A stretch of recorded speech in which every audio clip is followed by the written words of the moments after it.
Sigma time, today with the 16 to 300mm 3.5 to 6.7 contemporary. As of the end of May 25, the lens retails at about 700 euros at my photo dealer in Frankfurt. We will find out how the lens performs in everyday use. You're on the Daniel Live and let's go. This lens is for APS-C cameras. As I don't have an APS-C camera, I'm using the Sony a7R Mark V for you. Despite the crop factor of 1.5, the photos still have a resolution of 28 megapixels.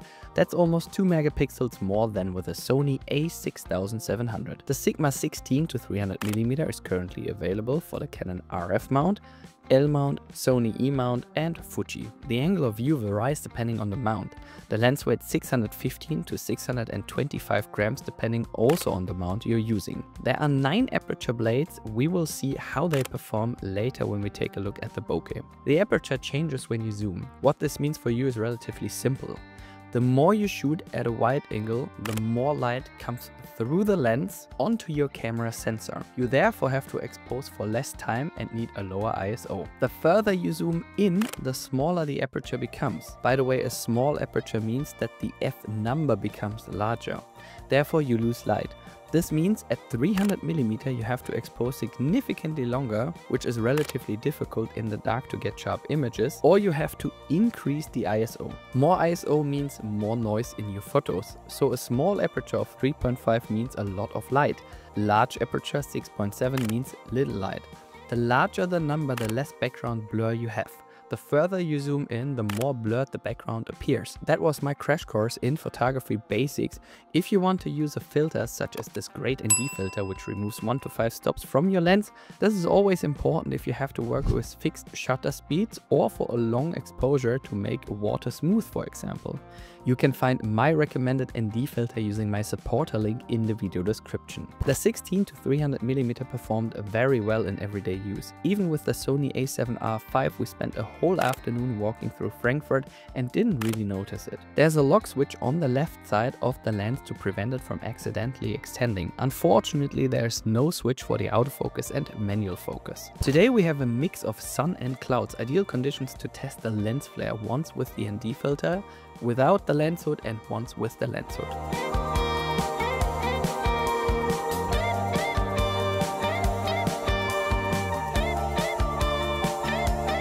Every time I hear that the lens is out of focus, it was one of those 100 euro lenses from a Chinese backyard, or someone tried to take a picture of a soccer player running with a 20th of a second shutter speed. Meaning the right mix of aperture, ISO and shutter speed will help you to get sharp photo. The Sigma 16 to 300mm is a super sharp lens, but only if you have control over your photo. I recommend my free course Learning Photography for Beginners here on my YouTube channel. Maybe you travel a lot or are planning the vacation of your lifetime but don't want to carry heavy gear with you, then the 16 to 300mm might be just the right lens for you.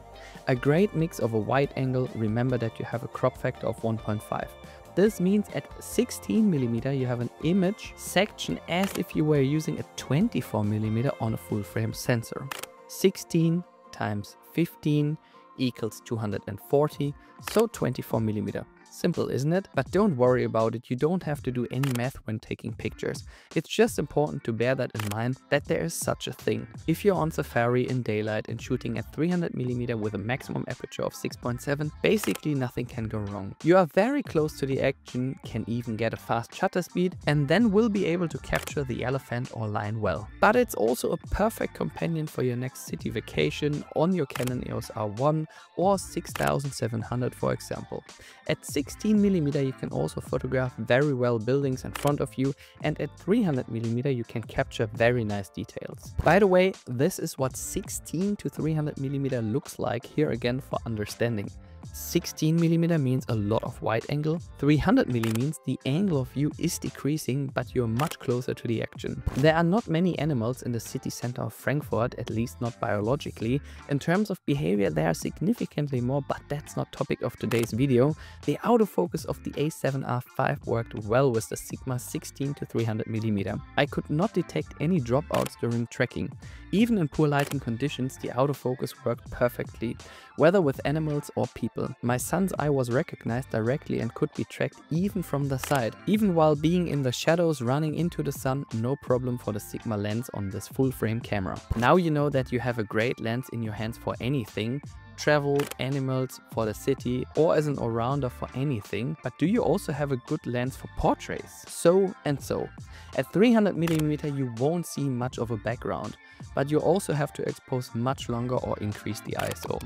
For family photos or as a lens that you can carry onto a wedding, it's fine. But if you really want to isolate the foreground from the background, you need a better aperture. For example, like the Sigma 50mm f2 DGDN, which I recently reviewed here on my channel.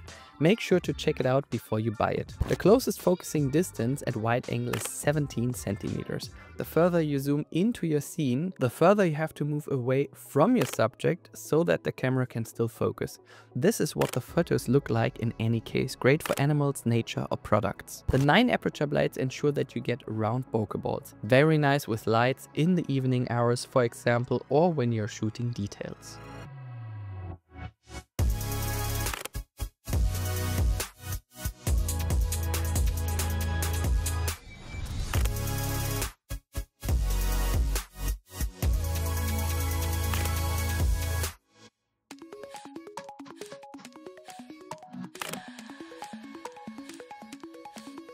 This lens is for those of you who really want to carry just one lens. It's the best way to cover everything. Wide angle is a must. It also has to have a lot of zoom. Of course, this always have 2 disadvantages. The variable aperture, which is usually not so good, and the size of the lens, which would be huge. If we had a continuous 3.5 aperture, for example, probably also unaffordable. But this lens is compact. In combination with the right camera, it offers extremely good performance with the autofocus. Pictures in everyday life look really nice, whether in cities, on trips or the next safari or for the zoo. Unfortunately, it does not have a switch for the autofocus and manual focus. Instead, it has a very smooth running focus ring. We find the zoom ring very stiff, however I believe it will become easier over time. At least you can lock the zoom thanks to the lock switch on the side.